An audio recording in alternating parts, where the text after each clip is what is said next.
else we need to cover out? I think that does it. Please welcome. Hello, Aisha. Good to have you. I'll leave it up to Bhante.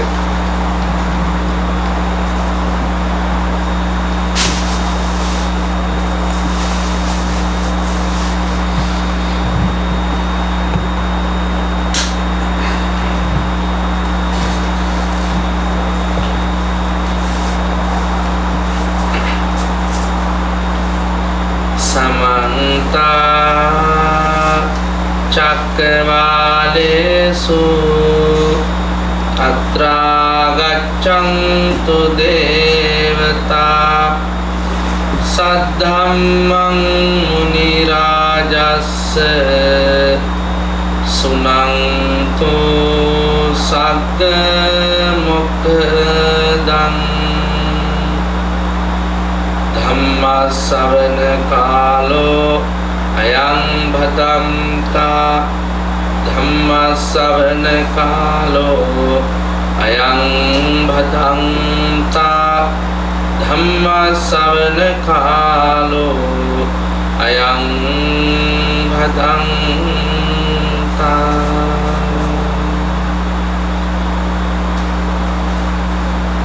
I pay homage to the Buddha, the Blessed One, Enlightened One, Worthy One.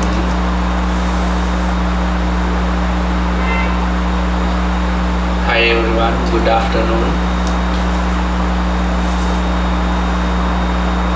I am so excited and so happy to be here to share something from the Buddhist wisdom. Traditionally, when we hold Dhamma talk or we are invited for giving the Dhamma sermon,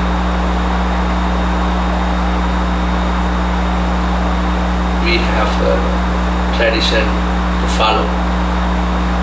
That is why before starting the talk, I started with the stanza.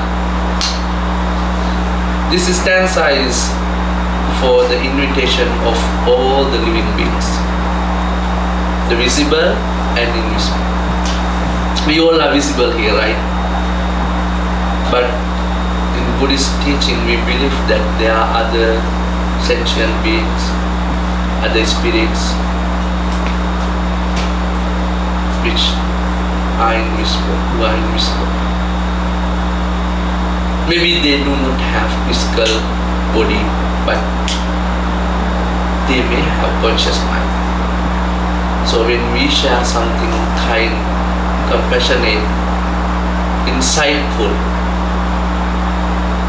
the Buddha advises us to invite for all the sentient beings.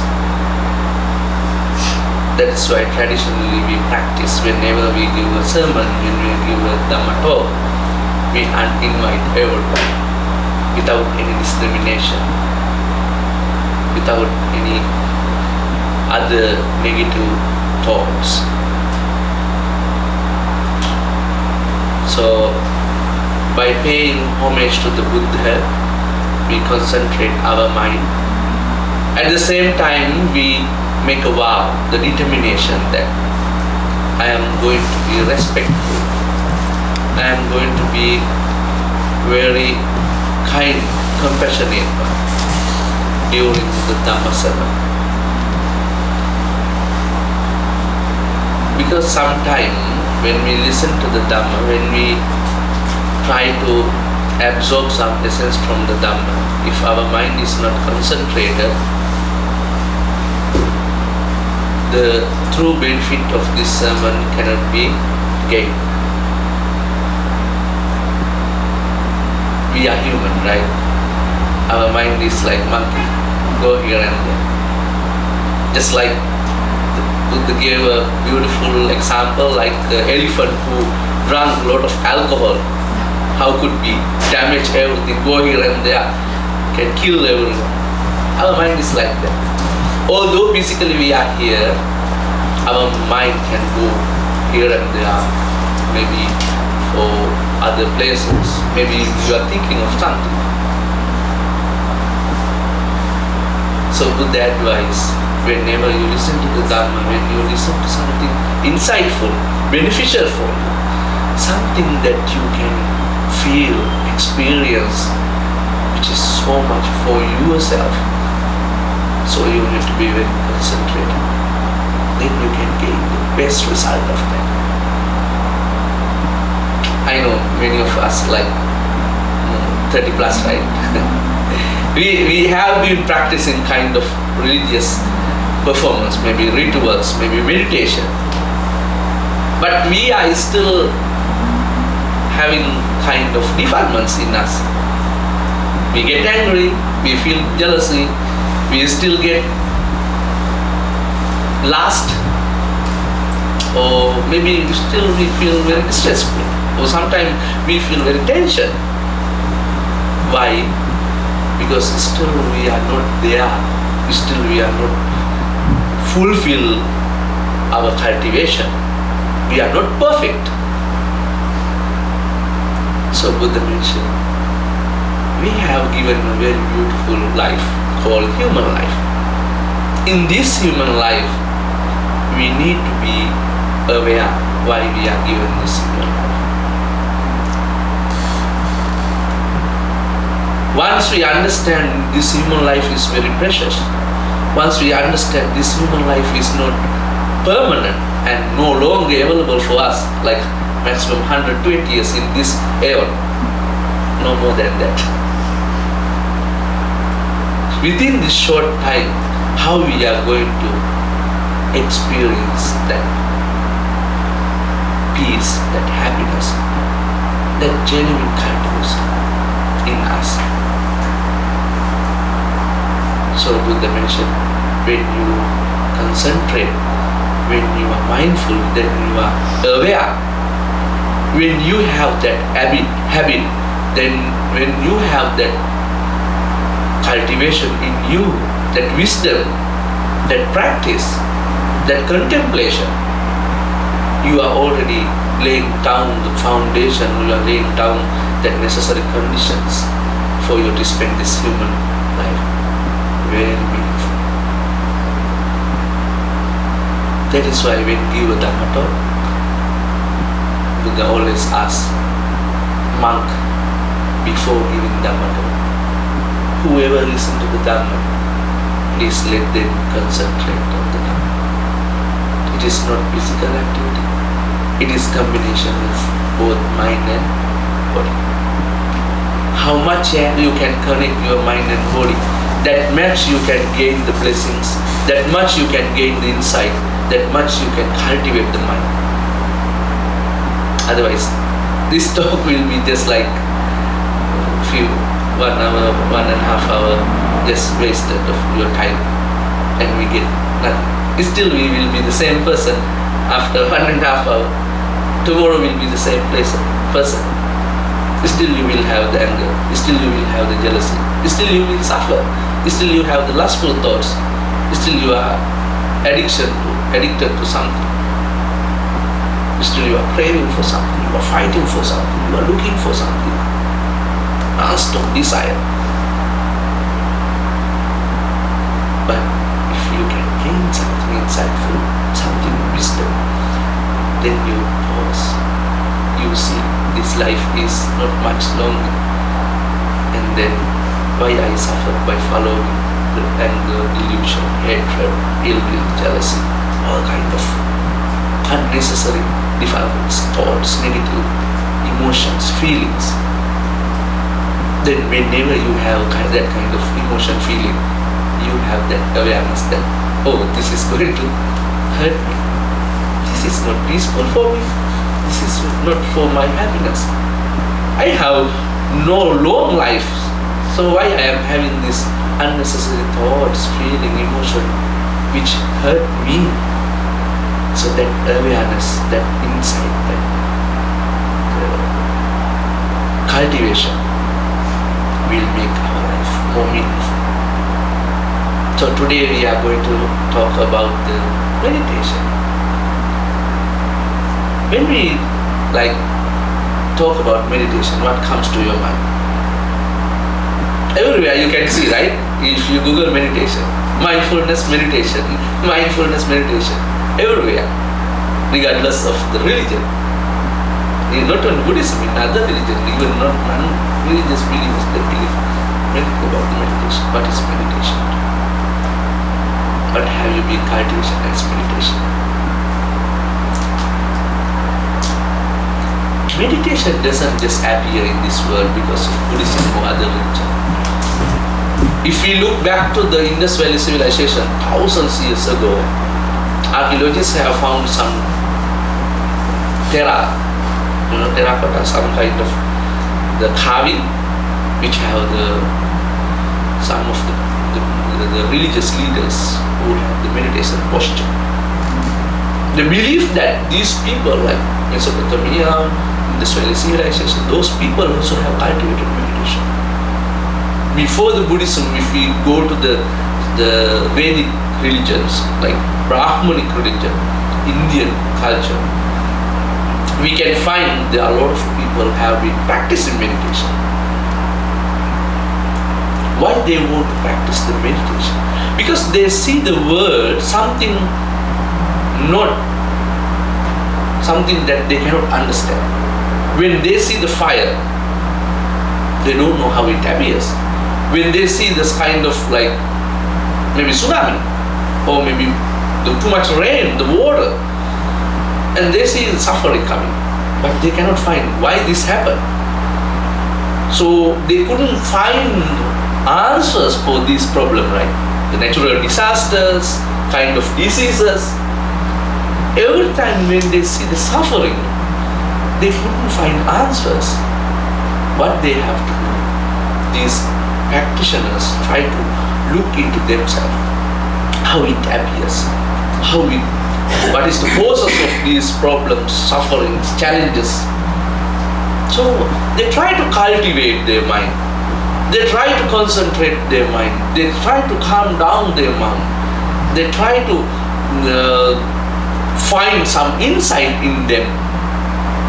When they try to stop focusing on outside but look into themselves, they try to figure out, oh, this is happening in this way, this is happening in that way. But meditation is not find outside what is happening now. Other pre-Buddhist, like religious leaders, masters, they try to find what is happening outside. They use meditation, what is happening outside. But Buddha, after attaining the liberation, he taught us, no matter what happening outside, no matter what happened to the outer world,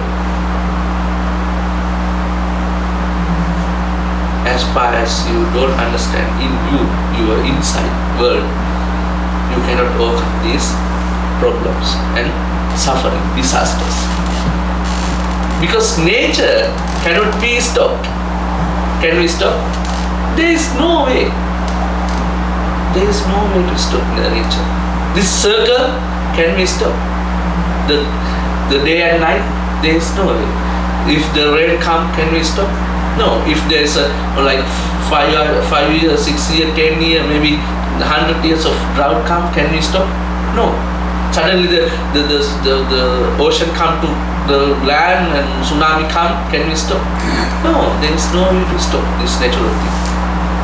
This is the nature of the phenomenon. So Buddha mentioned, if you look outside, if you try to stop the outer world, there is no way you can do it. What we need to do, you need to stop inside. How you are going to stop inside? You need to cultivate in you, not outside.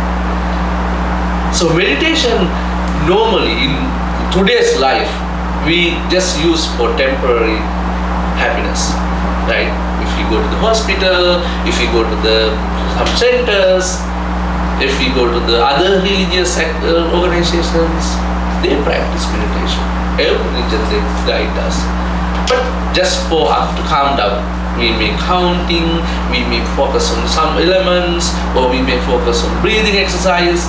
We count 1 to 10, 10 to 1, then box meditation, or these kind of things.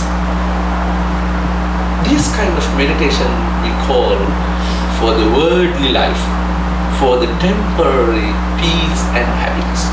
In Buddhism also, it is taught there are two meditation. First one called samatha. Samatha means whenever we have defilements, whenever we have negative feeling, emotion, whenever we have desire, restless mind, whenever we have kind of negative feelings arising in us, you can apply any kind of object just to calm down. For example, you are struggling with yourself, maybe you are thinking of something, maybe past memories. Suddenly someone come and talk to you, what happened? We already break the circle, right? When once break, you talk about that moment. For example, you are very sad, upset, suddenly your best friend comes, say, there's a new film, let's go. What happened? Can you go with that emotion or feeling or focusing on that? No, you immediately break that circle and go with your friend. Or something, you are very tired and you are thinking of very, very bad emotion. Suddenly something happened. Maybe you are cooking, you forgot cooking, and you suddenly hear the blast, boom. What will happen? You think something, but you break that, you focus on that moment, right? In the same way, when we just having some kind of thoughts, negative feelings, emotions, we can bring another object, another thing to that mind, that moment, and we can break that circle. We can break that focus. From that, we can gain temporary peace or happiness. This is called samatha. Samatha means just temporarily suppress our negative feeling or emotion or some kind of things. But what will happen after that? Once it goes away, we will go back to the same. If you are suffering from something, something come to your mind, you finish that thought, what happened? Next again you will go back to the same. Go back to the same. If you are angry with someone, you are very angry with someone, you can replace that with calm mind, compassionate mind, or listening to music or going somewhere. But anger is still there. Once you away from the thoughts that you replace by anger, once that thoughts is gone, that angry mind again come up. That angry mind come up. If you have like lustful thoughts, once you replace that thoughts with something, once that thought is gone, that lustful thoughts again arise. That is why Buddha said, this world, people focus on meditation. The problem is that the temporary suppress or temporary removing isn't helpful for us, because it can come back again. It can come again and again in our mind. And when we want to be happy, when we want to attain that peace in mind, it never lasts long. Right? Now I am happy, later another thoughts coming, and again I am not happy. That means that happiness is not a destination. Because we are looking for some destination. There is no destination because everything is every time changing. So Buddha mentioned samatha, that means the temporary suppressing of feeling or removing of our defilements or negative thoughts or feelings is good as a foundation. It is just a foundation. For example, if we are having some bad thoughts, bad mood, what we do? We listen to music, right? Sometimes we listen to music, or we go somewhere, we eat something delicious, or we should talk to someone. It is good for us to gain some conditions, just to calm down, just to gain some peace in the mind. But we have to be very mindful, very wise, and very compassionate to ourselves. How we can go beyond that? How we can use that peace and happiness to go beyond that moment? That is called Buddhist practice. When you come to the meditation center, you calm down, you just focus on breathing and breathing out, you just sense your mind, you recite something, you calm. But once you left that center, when you drive, if you get distant angry with the another driver, when you don't have patience, you go home, you fight with wife or husband or partner. When you call someone with your colleague, your boss, you get angry. Does it help? No, because that moment only you enjoy that peace. When a small slight thing, a small problem arise, are you restlessness? Are you having very angry mind, very irritated mind? When you feel like, oh, I want to kill myself. Why? We try to gain that peace and understand that moment. You want to have the long happiness, you want to have the genuine peace. But without that practice, without that understanding, without that application, it is really hard. That's why Buddhism, when the Buddha born, he want to share this meditation into next level, which means that insightful practice. That's why first one is samatha. Samatha meditation called that temporary suppressing our feeling or emotion or gaining some peace and happiness temporary. It is practiced by each religion even before the Buddha, even Indus Valley civilization or other old Brahmanic traditions. But Buddha introduced another meditation called insightful vipassana meditation. Vipassana means that having understanding the impermanence, changing. Once we understand the impermanence, the changing, it is really beneficial for us to live in this moment. That means the moment of life, right? If you ask how long you are going to live, only moment. Because we don't know. When we breathe in, do we know that can we breathe out? No, maybe die.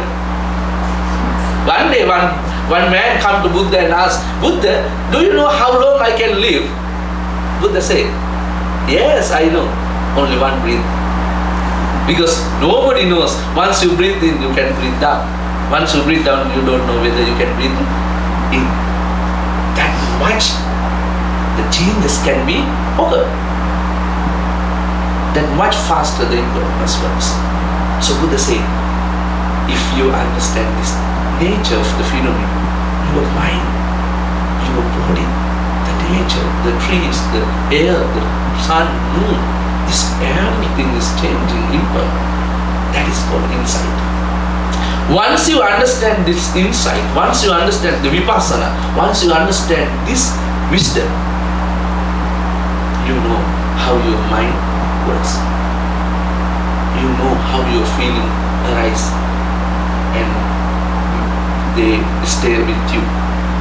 When your emotions are working with you. How you, when you have anger, when you have the jealousy or hatred or lust or craving, attachment, you understand this is not permanent. You understand this will never last longer with me. And with that insight, we can pause there. We can step back. We can understand this is not going to be beneficial for me. It is dangerous for me. It is painful. It is sorrowful. It is the suffering. Then we don't go after them. We don't continue focusing on it. We don't going after finding reason here and there. At that moment, notice it, be with it, say hi, be friendly with it. You release it.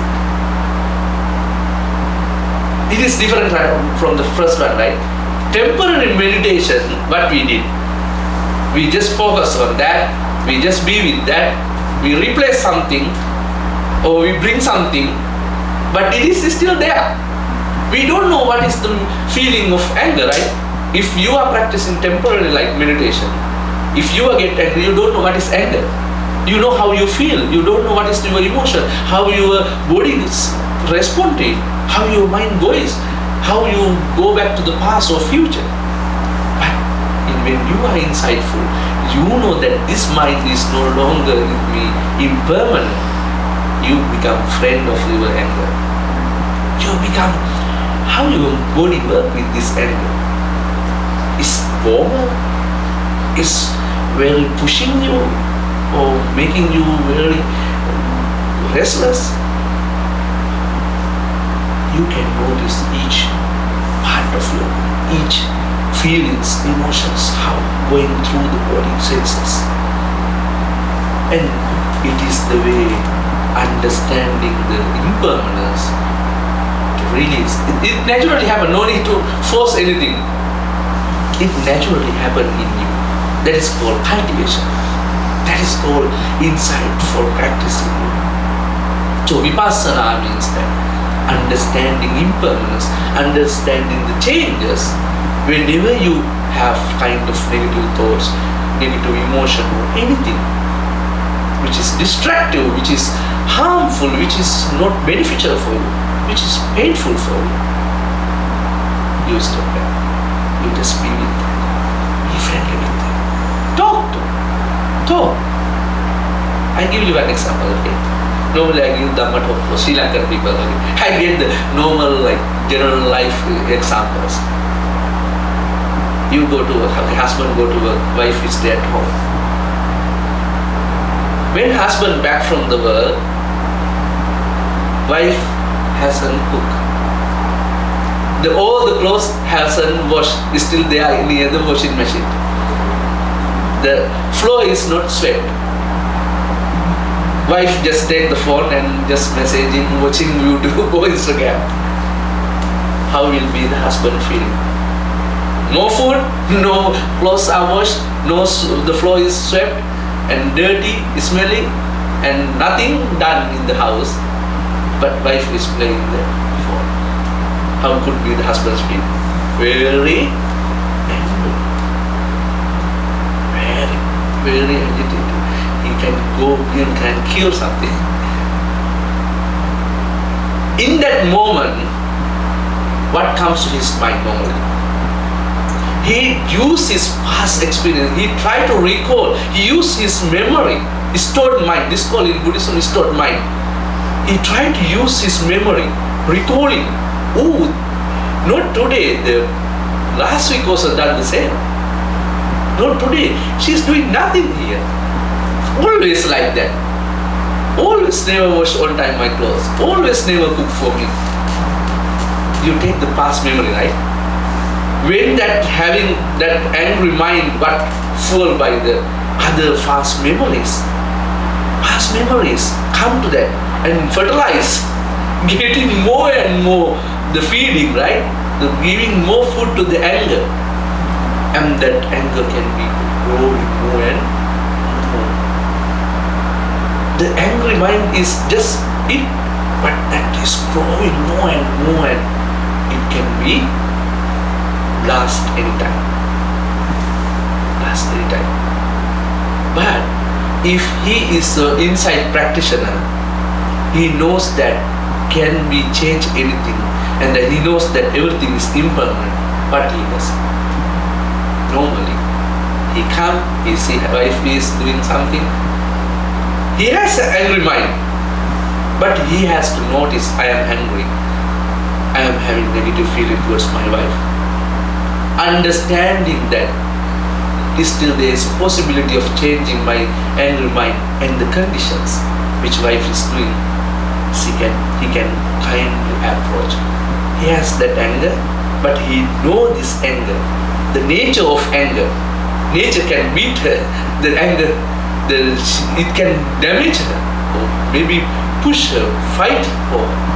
But knowing that danger of the anger, knowing the conditions of this anger, this husband kindly, compassionately can approach the wife. Talk, wife. Very kind. Talk. Maybe instead of that, you can give a very warm hug. Maybe you give more affection, more love, and explain. You can kindly be with her. You will see totally different situation. Within one day can we change? No. We go to gym. We want to build muscles. First day we go to gym, next day can we see the muscles? No, we have a big belly. We go to gym, next day can we find the lower belly? No. In the same way. First day you do that, then second day you come, maybe the wife think, oh, my husband, even I do nothing, he is so lovely. Maybe for the second day she is cook something, maybe buy something, maybe she changes something. If not, you have to continually do it. Because if we try to get angry, the situation get worse. You get angry, you punch her. She do nothing. She get more and more resisting you, right? Avoiding the things in the house. This is the way Buddhism, how you can do it, how you can slowly understand this life, and how you find the practice as a part of life to gain that peace and happiness. It is not temporary. This way of practice give you your own peace and happiness, right? It is not my peace and happiness, your own peace and happiness. And that peace and happiness create more peace and happiness in the house, in the environment, in the family. When we all practice the same way in every situation, our life is going to be more peaceful and happy. I give you one example, okay? I did my English diploma. That time there was a police officer. One day morning he came and talked to me, Bhante, today I happen to have one woman with a child came and told me she wants to make a complaint about divorce. Then the officer talked to his wife. Talking to this wife, he got to know what happened. The previous day, night, husband came to house. Then after taking a shower, when he come, wife made a cup of tea. But this tea doesn't have enough sugar. What happened? Husband was so angry. He take the cup of the tea, he throw on the floor. He turned the floor. Wife was super angry. What she did, there was the plate of rice for his dinner on the table. She took the plate of rice, she put it on the floor. Now he doesn't have tea and no food also. Finally both of them fight. Two children, they fight. Finally wife decided, okay, I go back, make a complaint, and I want to divorce with this man. You see, if this man could tell small one word only, hi darling, can you add some sugar? No more problem, right? He is drinking the cup of tea and he has the food and no divorce case, they are a lovely family.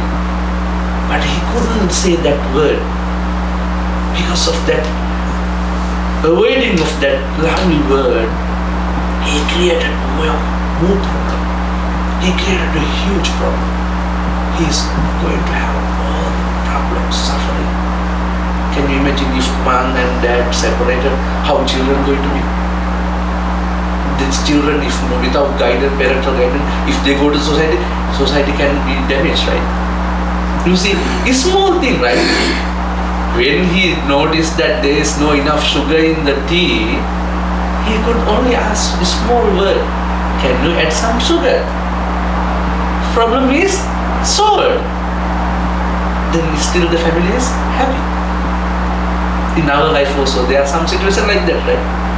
Maybe not enough salt in the food. Maybe something's on the floor or not clean. Maybe in the stop sign you come first, but other men want to go, you get angry to that man. Oh, a small thing can be big accident, right?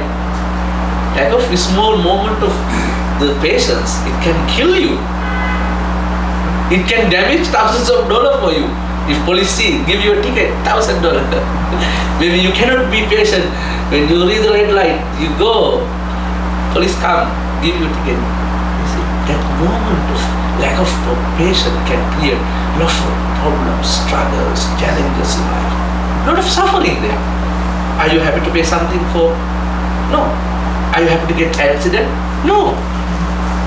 But that moment we cannot understand, cannot notice, cannot be patient, cannot tolerate, cannot be with our own self, which result in all the challenges, all the suffering, all the difficulties. So Buddha mentioned, when you practice insightful meditation, it is not just closing eyes and sitting in the center. It is not just standing or practicing walking meditation. It is not just sleeping and practicing meditation. It is not just observing something. It is in your every moment of life. Either you go shopping, either you are cooking, either you are driving, either you are talking to someone, eating, you are talking, you are working with your colleagues, boss. Because meditation is just not us to practice when there is no disturbance, People think that I need a very empty place. I need a very calm, peaceful place to meditate. Okay, you can practice meditation at calm place, empty place, where there is no disturbance, there is no sound, right? There is no any other the barriers. But we are human, and in this life, especially in this modern world, we have to live with the society, we have to live with these humans. Maybe we are kind, we are compassionate, we have patience, but we live with the people who don't have kindness, who don't have compassion, who don't have patience. So to deal with them, to work with them, to live with them, can we practice just closing the door in the center or somewhere? It does help? No. That is why we are good. We say, okay, I have been practicing meditation 30 years. I have been to this temple, that church, this mosque, here and there. Oh, I know a lot of meditators. So I am getting meditation instruction from this monk or this master or this teacher. But inside you, still you are angry. Inside you, still you are jealousy. Inside you, you cannot still be patient for a moment. Still you are fighting with your co-workers, fighting with your partner. Why? It is because we are trying to practice avoiding reality. Once you start to practice something avoiding the reality, it doesn't help us at all. It is okay, as I mentioned earlier, Buddha also mentioned this two ways.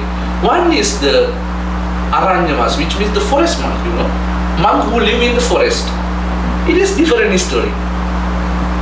The people who live in the empty space, which means that there is no disturbance, they just close down, they don't have any interaction with the human or society, they just practice only within them, and they can eradicate their defilements, they can eradicate their feeling, emotion, whichever they have suffering.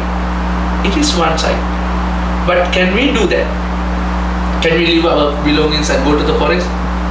Can we left our job? No food, no income, no money, how to live, right? No money, no life, right? So it is a different story. It is okay if you can leave everything, renunciate and go somewhere and practice, it's okay. It is one side. Another side is Buddha mentioned how you can practice meditation by understanding this insight. Whenever these disturbance, difficulties, this chaos, these all types of defilements are available, that is challenging. But even challenging, that is the way we can gain the peace and happiness. That is the way we can overcome these all kind of things that we are having in life, all kind of challenges, barriers, or problems. That is called insight. That is called vipassana. That is called understand these changes. We live with that changes.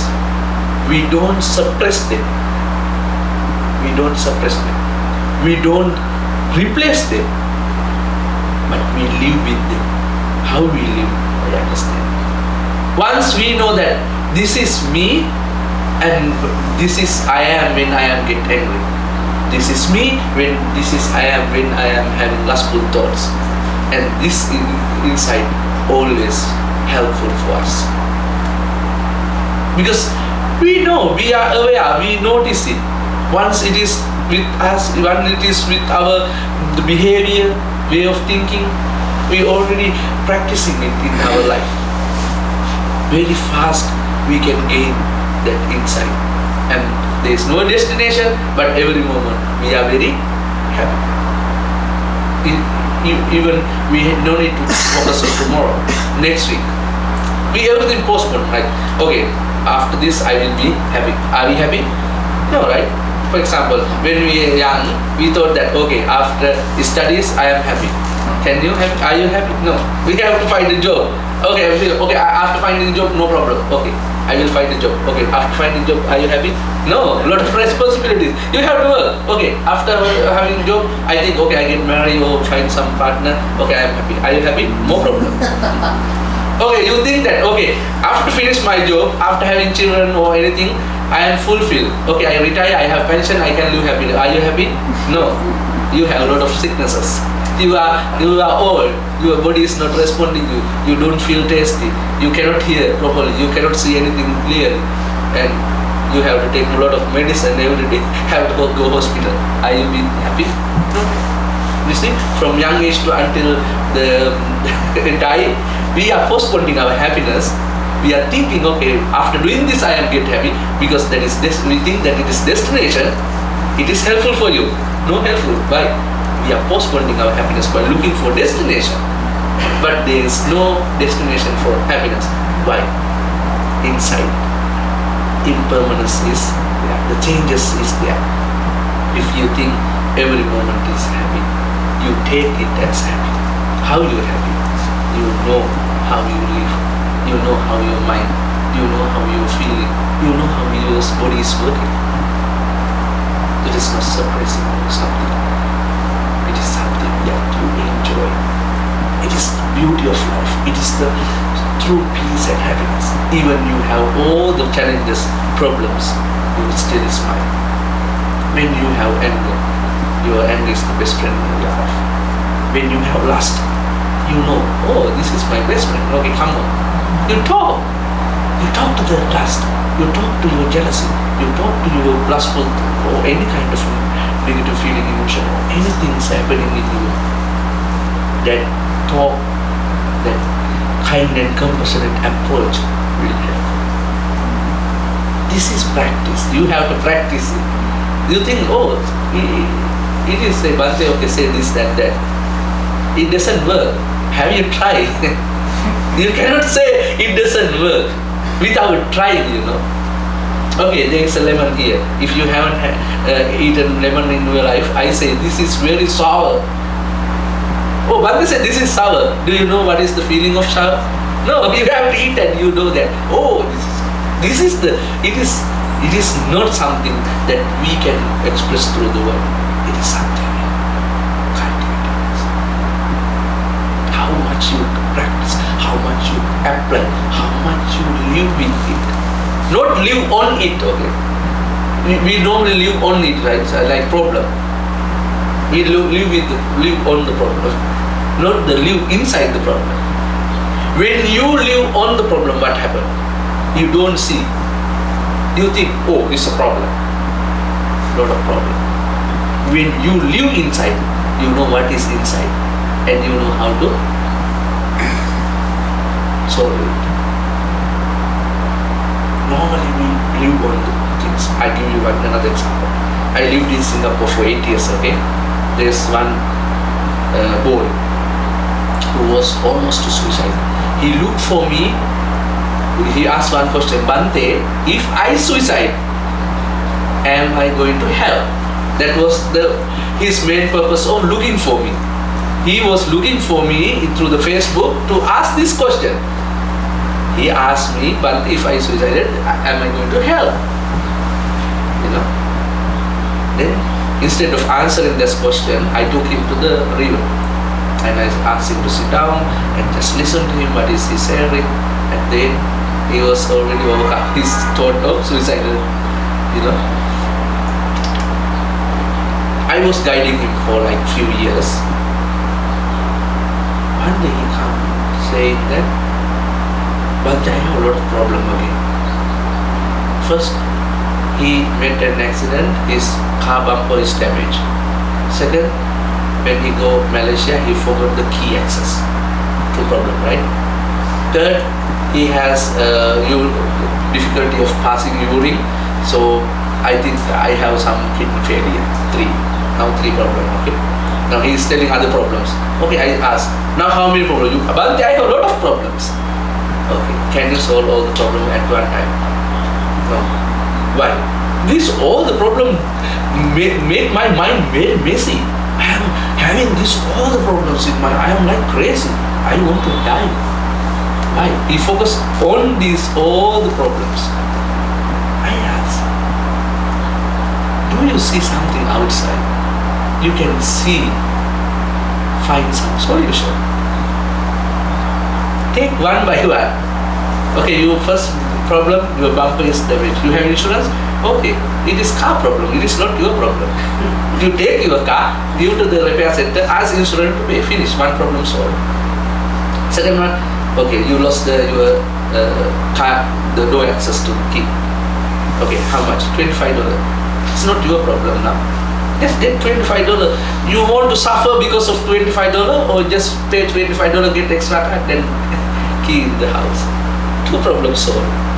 You see, he don't have any problem in him. All the problem outside. Without solving outside problem, he take that all the outside problem to his personal, right? This all the problem make him very much suffering, right? I say, you have the problem of past urine. I ask, do you drink enough water? No, Bhante. Sometimes I work morning to evening, sometimes no single water. But it's whose problem? You don't put to practice something. Remember, be mindful. Drink every 5 to 10 minutes, one or two like cup of water. So you solve all the basic problems. And are you happy now? Yes, so peaceful. In our life, normally we collect problems, just like money. We collect, okay, this problem, that problem. All are here. But we are not mindful enough to notice them. Be insightful with them.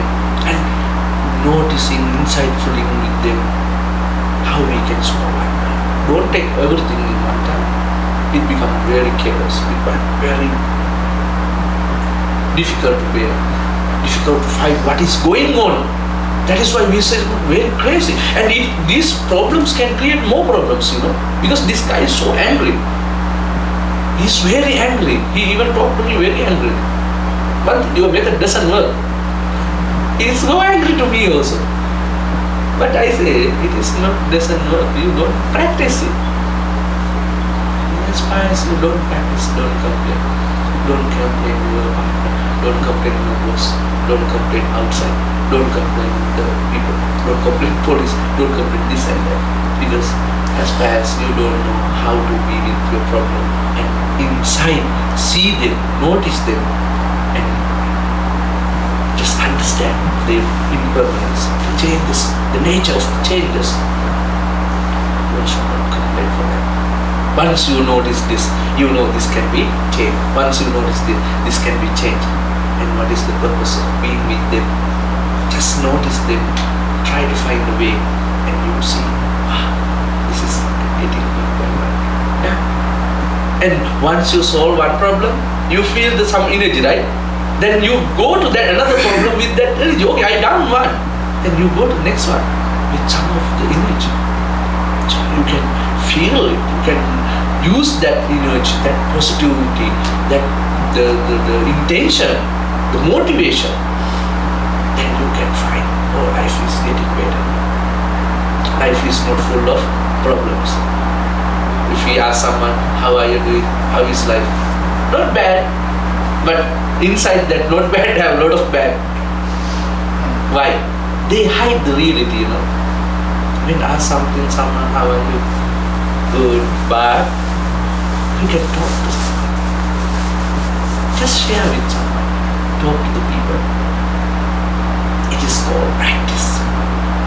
If you are humble enough, you are honest enough to accept you have something, you are having something heavy, you are struggling, be honest, be a human, be kind to yourself, be kind, compassionate to yourself, Talk to someone. It can be the moon, no need human. Talk to the moon, talk to the sun, talk to the trees, go to the beach, talk to the ocean, talk to your puppy. You see the butterfly, you talk to the butterfly. You will see life is changed. I used to have a lot of problem when I was in Singapore. I take a bicycle. There is one causeway from airport to the harbour. There's 14 kilometers. I always ride bicycle. On the way, I take one sugarcane juice. Finish my problem. Very relaxed. I am sorry. So I come with the energy, so I can know how to do the things. If I didn't do that, my problem getting worse and worse. And I am not mindful enough to notice them. And I think, oh, day by day, these are increasing. I am getting a lot of problems. No, we have to go somewhere. Your boss give you a lot of works. But you normally do. Try to finish them, right? Even without eating, without drinking water, without having sleep. It does help you? No, it damages your health. It causes other problems for you. That moment you may be finishing, but later you will get other problems. When the problems come, were you not aware of that moment? No, because you don't have that insight. You didn't have that mindfulness. When problems comes, you complain who? You complain the boss. You complain the name, the environment, the people, the outside. But who should complain to yourself? Because you were not mindful enough. You were not practicing that inside your life to notice them. Just be good. Because this body is given temporary for. When we die, can we bring this body? No, cannot. We shower it, we do all the beauty, the cosmetic things, we put this and that, we decorate, we put this and we put all the nice clothes, the jewelries. But when die, nothing. It's burned somewhere or buried somewhere. But consciousness is very important. So Buddhism don't care about the body. But we should use this body. It is like the raft. Buddha give a very beautiful example. Monk, there is a river, the branch of the river have a lot of happiness. You have a boat. When you use the boat, you remember cross the river by using the boat. But after crossing the river, you don't keep your boat on your shoulder and carry on in the journey because it is suffering. Think moment whether your body is suffering for you. Some people, I know some people, sometimes call me Bhante. I have a problem. What problem? Bhante, this body is so terrible for me. Why? I spend a lot of money for my body. So many people spend a lot of money for their body. It's okay if you are happy. The problem is, again, no destination. Once you done this, next day you don't like that one. You buy clothes $100. Next day, can you wear that one? No, you want another $100, more expensive, nice one. Because we look something out there. But happiness is inside. You decorate outside. You are still not happy, satisfied. It is not last longer. Next day I want another updated one. Next version, this version. So, yes, it's okay. Buddha never mentioned you cannot have things in life. It's okay, but need to understand where your suffering come from, where your tension come from, whether you are living with your body and mind, whether you are having something not necessary for you. If you see something, you are applying want unnecessarily, make sure you are aware of that, and you notice you are suffering because of this want unnecessary things. If you live with something need, make sure you practice them. Like water. We follow this. Like if we don't use something now, later it becomes water problem. It is said that if you don't take food as medicine now, later you have to take medicine as food. Do you know this one? It is idiot. Normally people just take food as medicine now. Otherwise, when you get older, you have to take medicine as food. Do you know some people, right? I know sometimes they have many pills in the containers. More than they eat, they take more medicine. You have to take care of this world. Just give it peace, some relaxation, some enough water, some good food. Talk, touch somewhere, touch your head. Go to the mirror, don't see your beauty. Talk to the mirror. How are you looking? Are you okay? Are you ready to move forward with me? Ask. When you love, when you kind compassionate to your body, your mind becomes more united with your body. Once your mind and body is united with you, you are happy. That happiness can bring more happiness to your family, your partner, your co-workers, your boss, your community. So we can be united with these things. Life is not on the rose bed, right? It is not like forever happiness. Ups and downs. But that meditation practice of insight the changes always help us. Now I am unhappy. Bring the meditation, understand this unhappiness can go away. When you are happy, bring the insight, the practice of meditation.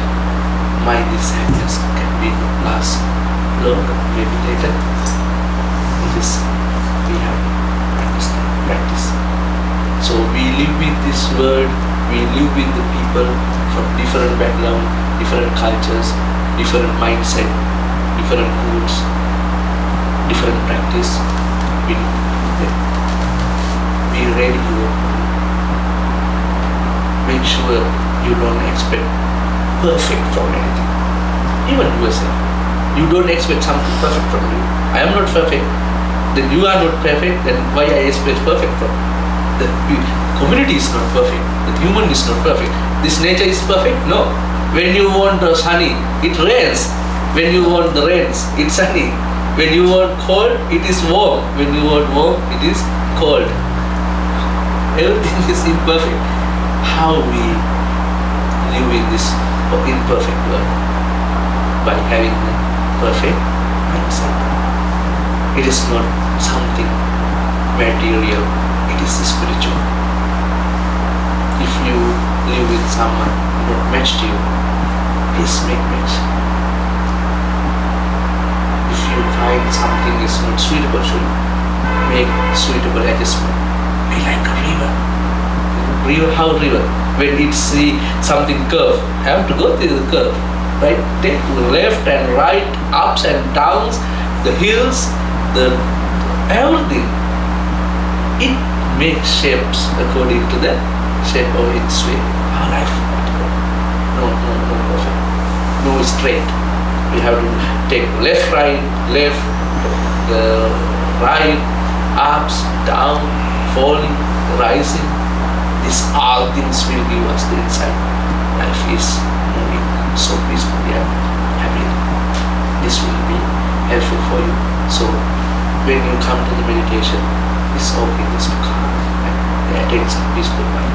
But once you come to that level, please try to practice this insight, which means that changes, understanding of changes, the impermanence.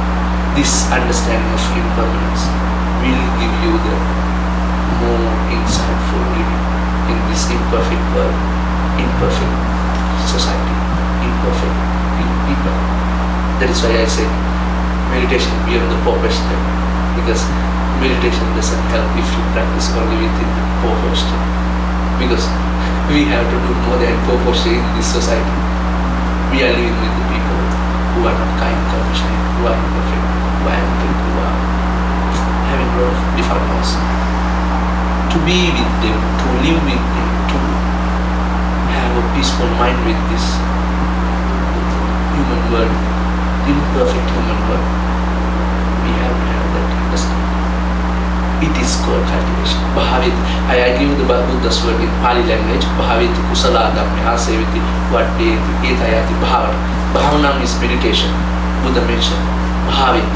Bhavita means cultivation. How you cultivate? Aseviti. It is not just one time. Do one time and you expect more benefit. Aseviti. You have to live with it. You have to apply it. You have to practice every day. When you sleep, when you wake up, when you go to work, when you go to market, when you drive, when you shower, when you comb your hair, when you brush your teeth, when you talk to someone, every feeling, emotion, every action, body, mind, verbally, you have to practice this meditation. Then you can live with the society, with meditation. Otherwise, you practice meditation somewhere or some close doors, peaceful environment, but when you go to the place where something different from that, you cannot apply. But if you apply whatever practice here, it's okay. This is great thing. It is good, but make sure you bring this practice to your everyday life. When you do other things, then you will be more happy, more peaceful, and you know how to deal with this life. It is called insightful practice. You for posture, and your life become more genuine. As the human life is the human.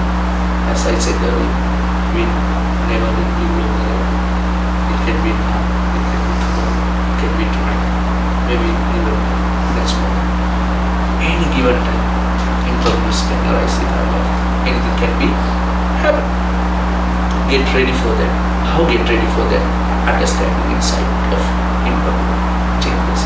Once you understand this, you are living with a lot of peace. You can lower. It is not zero. Until we liberate all the defilements, we have some kind of ups and downs, but it is not zero. At least you can manage. At least you can lower this thing. Then you can enjoy the life peacefully and happy. Okay? Okay. I give some moment, I don't know time, and we can have some question. I think. Oh, we still have 30 minutes. We can have some question. Oh, because Philip was saying that this is first time you are having a monastic monk, right? It is something for you new. I give you something like monastic life.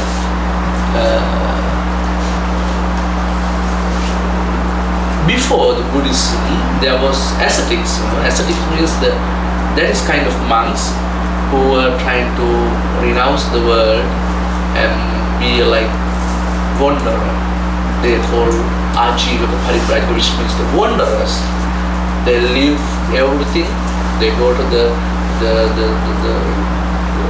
society. They just go, but they share with other people. But Buddhist monastic practice is a bit different from other religions because we need to practice. We need to have the knowledge. Once you have practice and knowledge, whatever you know, then we can share with the followers. And if people are happy, we have to just share this insightful teaching of the Buddha for the well-being of them. Not to gain something, not to show up, or not to increase the fame or something, any worldly, without any kind of worldly benefit. We share with the kindness and compassion for the happiness of all the suffering people, all the suffering sentient beings. That is why Buddha advises us, just share what you know, share your practice, but don't expect anything from them. So I've been as a monk like 21 years now. When I was 11 years, I became monk. And then I did my basic monastic education in Sri Lanka. I learned Pali because in Buddhism we use the Pali language. Why Pali language? You may question, right? When Buddha was born, the high class language was Sanskrit. You know Sanskrit. Sanskrit only can be learned by the high class people. There's a forecast in India that time for the caste system. So only the people who are from the first class, the high class, they could learn Sanskrit. If Buddha used that language, all the suffering people are like discriminated, right? So Pali language was the general. It is like English today. It can be like studied by everyone in the society. So high class, low class, middle class, anyone can speak and learn this language. So Buddha is very compassionate. He used the general language, which is called Pali language. So he used this language during the time of his teaching. And when it goes to other countries, like it goes to Sri Lanka, like 3rd century BCE, in Sri Lanka there was one master. He learned Sri Lankan language and he translated this Pali into Sri Lankan language. When it goes to the other country like Tibet, China, Korea, Japan, these different masters, they translated the Pali or Sanskrit language into different language. That's why you will see different tradition, right? Different tradition, different practice, different robes, different monastic or different things all over the world, all over the places. But their intention is to lead them for the final liberation, which called Nibbana. But they take different path. For example, when I want to go to the LX, I take 710, I take 105, I take 60, I take 10, like different path, right? But still that we are in the LX, right? But one way may be slower, one way may be straight, one way may have more traffic, but either way we will arrive at the destination. So Buddhism also, we have final destination, which means the liberation of all the defilements. But to arrive there, different people have different ability, knowledge, the talents, their own practice, the speed, everything depends on their own individual, right? So they use different path for going to the liberation of defilements, the suffering. I've received a request would you advise us on meditation or guide us in a brief meditation? Advice on that? Okay. Earlier I mentioned like the meditation in Buddhism more towards the insightful, and then if we don't have that kind of insightful practice, we start from the basic, just temporary breathing exercise or metta meditation, or even maybe for immeasurables or elements or something just simple, just to calm down our mind, just to relax, just to be with our whole body sensation. Once done that, we can just go beyond that, just recalling the maybe in Buddhism we have recalling of the dead, the contemplation of the dead, contemplation of the repulsive parts of the body. We go through the whole the body parts and then we contemplate them, because this contemplation, this cultivation helpful for us. When the body change, when the hair gray turn to the gray, our teeth is dropping, the skin is like drying, we are getting old, and we are not having that perfect body, we can be with it, right?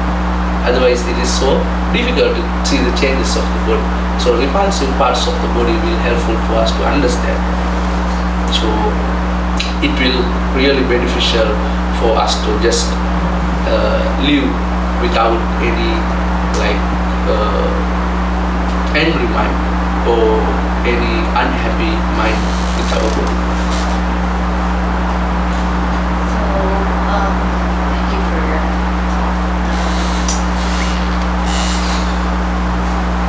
so you said something about when we're practicing mindfulness or wisdom, impermanence, that understanding will naturally arise. Well, I question that. I'm not doubting what you're saying. But I also think this is not so much a question, but a statement that this is where, so many people, organizations extract mindfulness from the teachings of the Buddha, and they leave out all the other important things, like, for instance, practicing morality and practicing, the Noble Eightfold Path. So without those things, this understanding it's much more challenging to arise. If you're only practicing mindfulness and you're not being a good person, you're not, avoiding doing unwholesome, unskillful actions. So that point of intellectually, theoretically, yes, unpermanence, very easy to understand.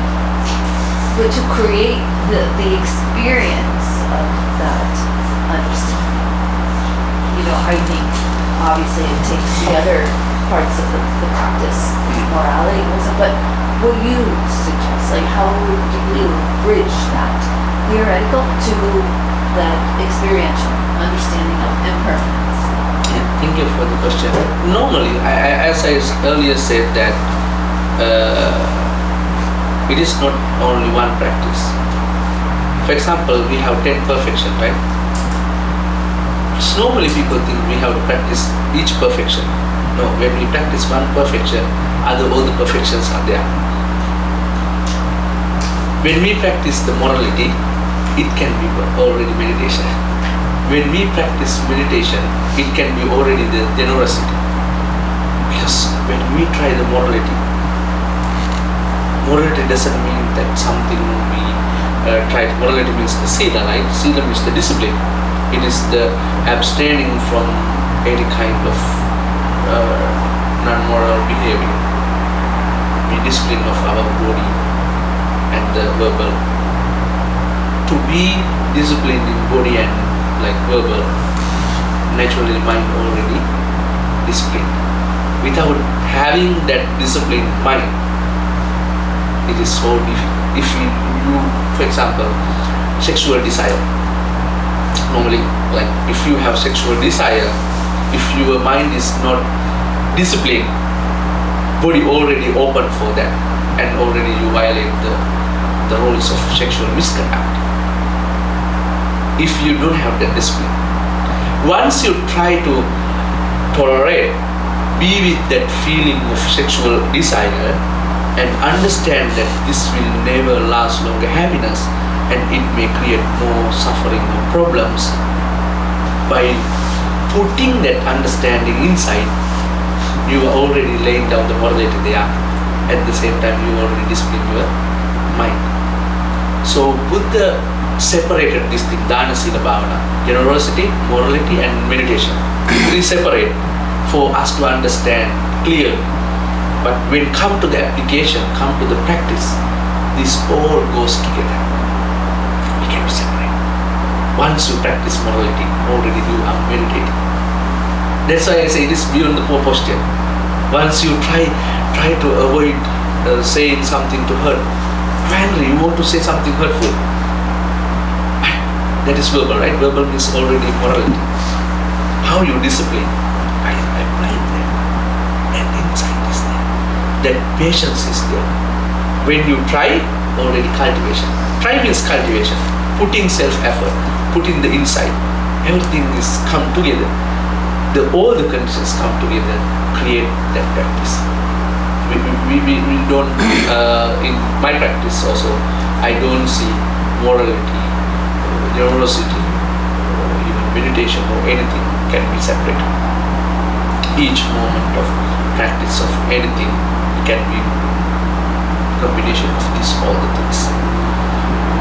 So if you want to basically 5 precepts, right? Abstain from killing, stealing, sexual misconduct, telling lies, and the intoxicant.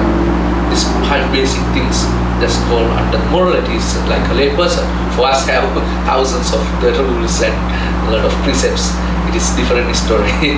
But generally, to have a happy, peaceful life, these 5 precepts are more than enough. But to practice these 5 precepts, you already put in your own meditation. To practice, you already laid down that foundation. Temporarily, you have to avoid, and temporarily, you have to discipline. For example, you want to, this occasion you have to tell lies. Okay? You know telling lies can be damage, can be harmful, even can kill someone, right? By understanding this, you already step back. Pause. Be patient. Which means you already practice meditation.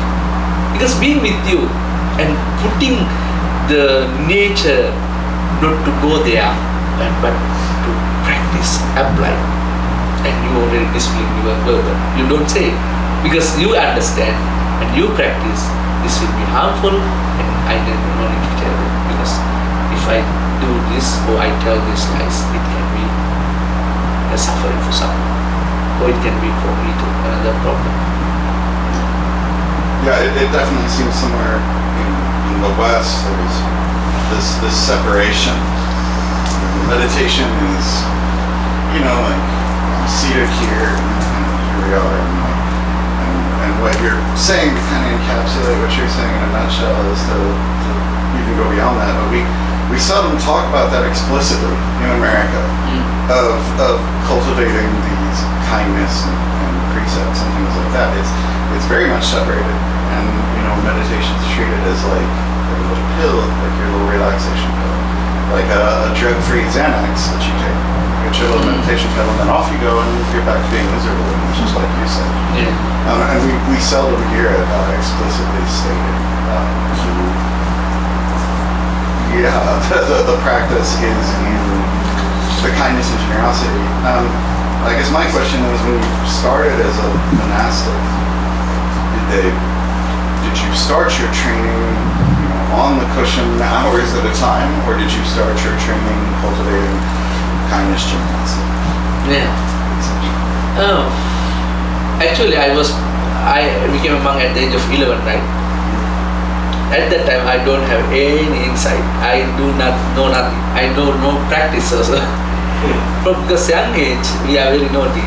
We are very playful. Like 11 years, can you imagine 11 years of boy? But our masters, our teachers, force us first. They guide us. They taught us the theory. They taught us the practice. Physically we memorize. Physically they ask us to sit down, okay, sit down. They ask us to close eyes, we close eyes. But internally, no close eyes. Internally, monkey mind, go here and there, no practice. They ask us to memorize only, but no into practice. But eventually, I noticed that even by forcing we practice that, the memorize these things, memorize or do this closing eyes and meditation practice, later become helpful when I understand in me, when I understand karma, when I understand cause and effect, when I understand how cause and effect can be changed by changing the conditions. When I apply this, I slowly understand, oh, this is real kindness, this is compassion, this is my way I need to create the conditions to change the effect. It was forcing first. That is why guided meditation is very important sometimes. It can be like forcing us, but that cultivation, that practice, even forcing or difficult for at the beginning, later it can be helpful. Later it can be practice. So my young age was not that much good. And even when I was like 14, 15, I either attempted suicide. But all the experience turned me into another level. I can change the life. How? Not the world. Me. Change myself. Change my way of thinking, my anger, my delusion, my way of thinking, my behavior, the verbal, physical, even intention. So it slowly, it not one day, it's 20 years of practice, gradually, slowly, being with the human, being with the suffering, being with this chaos, ups and downs, all the struggles. More people angry to me, more I get the angry, I know what is my anger. That is why, don't afraid to be angry. Your anger can teach you more. don't need to have, like even okay to have lustful thoughts, desire. It's okay. It's okay. But make sure you are very wise, insightful to notice them. Once you notice them, apply that wisdom. You don't go beyond that.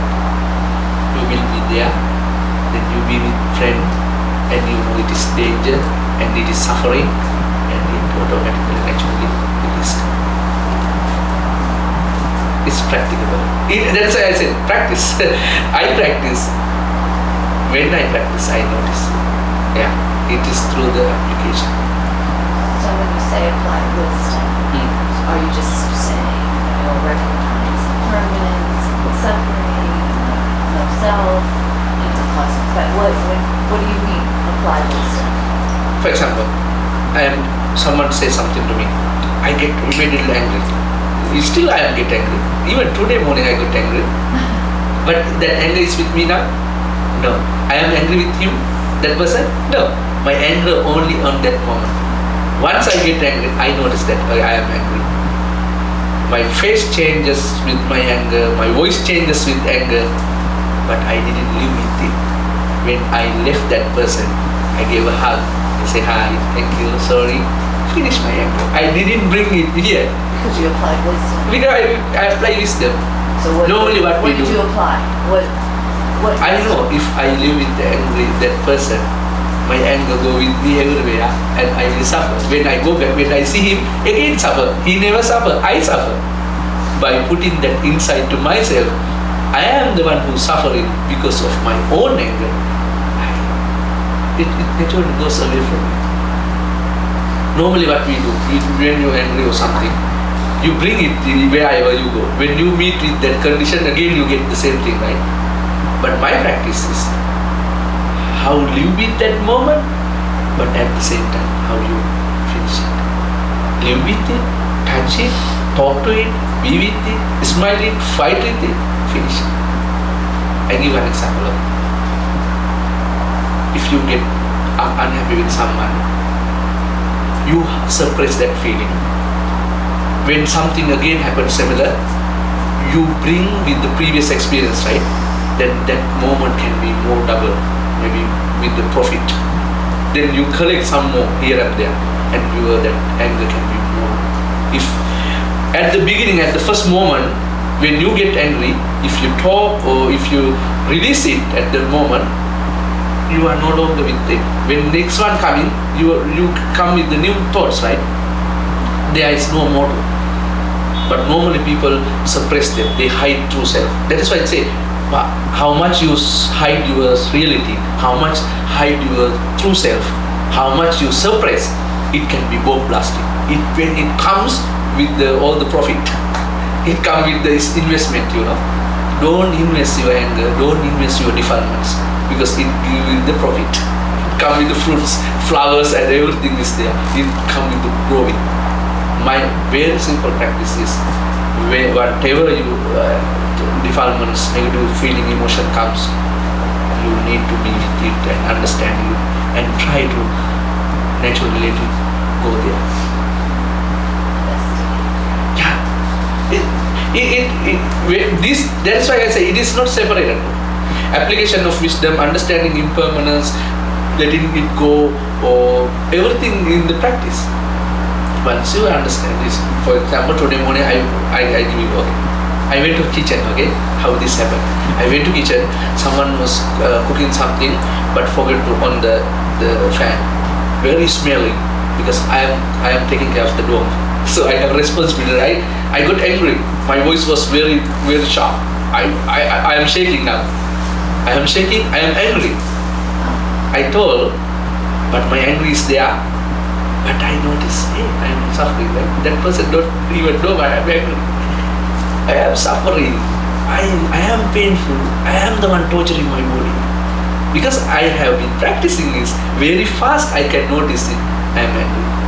But instead of living with it, instead of bringing it here and there, instead of putting more fuel, more fertilizer, more food to my anger, I did what? Okay, please remember, okay, next time on this Anna, I took that person's hand, I do something very skillful skillful. I took his hand, then I give a hug, I say, okay, bye, see you later. I come with happiness. I was angry, but my anger turned into happiness because of my practice. I come say, and the problem was solved. Because next time, if we angrily said to him, and if I fight with him, I leave him with the fight or angry thoughts, next time he will own? No, he never own. Because he is not having that similar thoughts. But the way I be with my anger and turn that anger into love, compassion, really helpful. Next time he will do, because I convince him and I direct that message him in skillful way. At the same time I release my anger. And I am not happy with that. It's practice. Because when I live in Singapore, I had a friend, I have a problem with the air conditioner, in the classroom. I need the air conditioner, one don't know the air conditioner. In the room also same problem. So we fight. We were angry 4 years. 4 years. 4 years. No talk, no smiling, even in the class we know presentation together. 4 years. That time I am very naughty. I am not really practicing this application. Because even a small thing we can apply, right? This is very heavy thing. But one day, I noticed it. How I noticed? 4 years, I am the one who is suffering. I am carrying this pain here and there. When I see him in the gym, I am suffering. When I see him in the dining hall, I am suffering. When I see him in the kitchen, I am suffering. In the classroom, 3 hours suffering. Whenever I see the bus or anywhere, I am suffering. Where is suffering? In him, between us, no, in me. Because I cannot be with him. Once I noticed. One day, I went for my birthday celebration, and coming back, he was not with us, he was very behind. I just stepped back. I pretend to adjust my shoes, and I put my hand to him, say hi. Say, how are you? Just one word for change it. I want to ask you, staying with anger, letting it go. We live in a very, very stressful time right now, especially politically. I'm pissed off every day after what happens. How do you let go, especially somebody like, not getting political, but a certain person back east pisses the shit out of me every goddamn day. And how do you let that go? How do you just, you know what I mean? And live your life without being affected with a constant stream of this bullshit that keeps coming out every day. How do you deal with that? Buddhism, we said that Buddha said everyone never become enlightened, and we cannot help everyone to be perfect or overcome their suffering. There are certain things beyond our action. Buddha's time there were kings. Kings. King used their power to kill, but in any teaching we cannot find Buddha interfere with these actions. Buddha didn't mean to interfere with this action because karma, karmic law is a bit different in Buddhism. Because in some religions, karma is direct, very direct. It can be the direct cause. But Buddhism, karma is only one condition. There can be other conditions mixed together. Something can be happen. Karma can be only one condition. So when certain things are happening in the world, if they are beyond our control, and we don't see any way to be helpful for them, Buddha advised us to understand the nature of the world. What is the nature of the world? Nature of the world, people are imperfect. People are having wrong view. People are having hatred. People are looking for power. People are looking for money. So those people are imperfect. Can we correct these all the people? No, they are more bad people, right? More the politicians or anyone, they are very bad. They are very guided. They are directed, motivated by the greed, delusion, ignorance. Can we guide them? No, there is no way because they are difficult. It's so harmful, so difficult. So Buddha said, don't take others' things as personal. When you get angry, do they know? They don't know. When we are very hateful for them, or we are very upset with their actions, or the one things they do they know? They don't know. Who suffer? We suffer. Who agitated? We are agitated. We are irritated, and we are not happy. And at the same time, we are creating our own bad karma, right? Bad things, because we are getting angry to them, but they don't know even. So Buddha said, whole the world is different, people are different, sometimes they are like things like politics. So don't take them as politics, the personal karma. Don't take them as your own karma. I do apologize. Don't take as personal things. We have hit our time limit here today. Sorry to everybody, sorry to interrupt, but we have hit that, and I do want to honor time and so Okay. forth. Is there any way we can have a final blessing? Yes, I have blessing spring, and then I give you the blessing chanting, okay? It can be like meditation for all of you. Yes, when we have next time we can talk more than that. I understand the society is like chaotic this time, so just be with yourself and share more loving kindness, compassion, and it can radiate. It can radiate. I will share next time more experience, more practice, more examples, personal things. So try to share more loving kindness, compassion, without cultivating your own hatred or delusion or bad thoughts towards the people, even politics or anything. It's hard, but even we get angry or hateful, it doesn't help. At least we create the positivity, kindness, compassion. It will really helpful. Okay? Now I am going to share some blessings and merits with you. I really appreciate Philip and then everyone, whoever invite me, and I'm really happy. Hope this will give you some insight, some wisdom. At least one, don't take all. At least try to get a small step, a small practice to your life. That is the goal cultivation. That is called the Buddha's advice. Don't take all. At least one step. At one time, you will see life becoming more living, becoming fun. So this made this sharing of wisdom of the Buddha be guidance for you, be for you to move forward with all the positive energy, kindness and compassion. May you all be protected. May you all have the wisdom. May, by the power of this blessing, this productive chanting and some kind of sharing of loving kindness, may you all have good health, peace and happiness. May you all the sentient beings free from suffering. May the people who are unkind, people who are having wrong view, be away from them. May all the people have right understanding, right view, right wisdom, right guidance, morality. At the same time, more compassionate living with them, all the human beings, all the sentient beings. Sadhu, sadhu, sadhu. Please concentrate on this 1 minute, 2 minutes of chanting. Please make use of your life. Just be with you. Talk to your heart. Be peace with your mind. Just be united with your heart and mind and body. Try to feel it in your body and mind.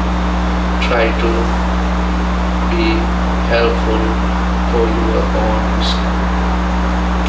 Sabbe buddha balapatta pacchekhanam chayam balang arahantanam ca tejena rakkam bandhami sabbaso ayurarogya sampatti sagga sampatti mevaca ato nibbana sampatti minate samicchatu. Sabbe buddha balapatta pacchekhanam chayam balang arahantanam ca tejena rakkam bandhami sabbaso. I share more blessings towards you. Let's take a moment to contemplate on your ancestor, whoever departed from your family, either your parents, your grandparents, or anyone. May they all receive these blessings and merits. May all the ancestors, late peoples, may they all be free from the suffering. I share more loving kindness and blessings towards you, your family member, your partner, your co-workers, your boss, or anyone. All the sentient beings, the people who are living here, the people who are suffering all over the world, may they receive these blessings. May they find their own peace and happiness. Finally, they find their own liberation from all the suffering. Sadhu, sadhu, sadhu. I have some blessings. If you wish, I can give blessing string and tie it on your hand.